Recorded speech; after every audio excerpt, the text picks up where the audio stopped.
How's Ethan Hawke? You can spill it. Well, sadly, I didn't get to work with him a lot, but from the very first moment that I met him, I think it was while we were doing New York press for the Black Phone. I met Ethan for the first time. It was awesome. He was so nice. Mason had kept like saying how nice he was, and I was like, wow, he must be the best person ever. And then when I met him, he was awesome. He was so nice. Are you like, what's your process like to take on this role? Like, are you like what they would call a method actor? Do you like become this part around the like craft service table, or can you just snap into it? I really just snap into it. It's so nice when you love a character so much because you want to portray it as the best you possibly can. For Gwen, there's such a deep place for her in my heart. I can relate to her in so many ways. How she uses her tough side and she's very vulnerable, but she hides that side with her tough side. And honestly, I respect Gwen in so many ways as well. The love for her brother that she has. And even though with an alcoholic father, she still takes care of him, even though he hits her all the time. But yeah, I also forgot to say, I almost didn't get to do the Black Phone. Why not?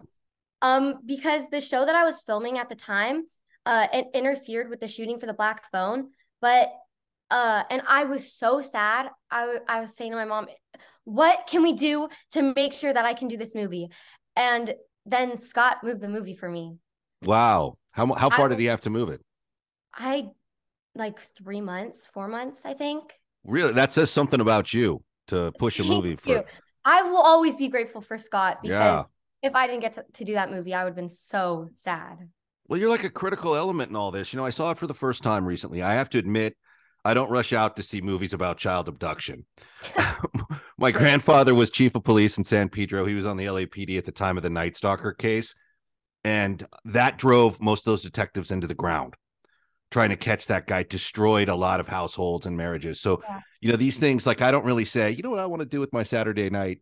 I want to see a movie about a bunch of children getting abducted. And although I have tremendous respect for the movie, and it was really well executed.